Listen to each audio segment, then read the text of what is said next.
A New York-based architectural firm will oversee a major expansion at the Nelson-Atkins Museum of Art as a result of a months-long competition that received nearly 200 entries from architectural firms around the world.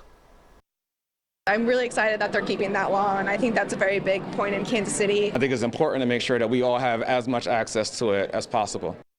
So tonight we're taking a closer look at the plans, hearing from the head of the Weiss Manfredi Architects and amplifying the voices of those who frequently visit the museum. The traditional mindset of closed-off and quiet museums is far from a reality here at the Nelson-Atkins. I'm Isabella LaDon, and Kansas City's Art Museum has finally selected a firm to design what the future of the Nelson-Atkins will look like.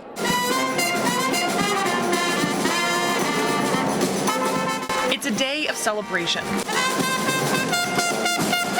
We don't see a new museum every day. Museum goers are stepping into the future of art. There really seems to be a super strong focus on really making a museum like an everybody museum and not just a place for people who feel like elitist. After months of deliberation, a New York firm was picked to reinvent the west side of the Nelson-Atkins campus overlooking the sculpture garden. When this competition was announced, we just thought, this is the one we really want to win. Marion Weiss and Michael Manfredi are business partners and lifelong partners too.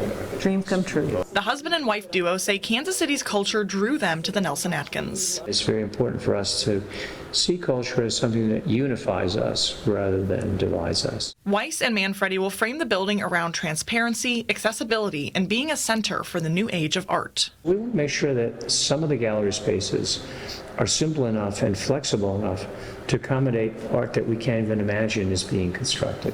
Museum leaders envision a space to welcome everyone. You have a place where you can discover who you are. And so this is what the Nelson is and should be for everyone. The next year will focus on refining design plans and fundraising for the multi-million-dollar expansion. In Kansas City, Isabella LaDon, KSHB 41 News.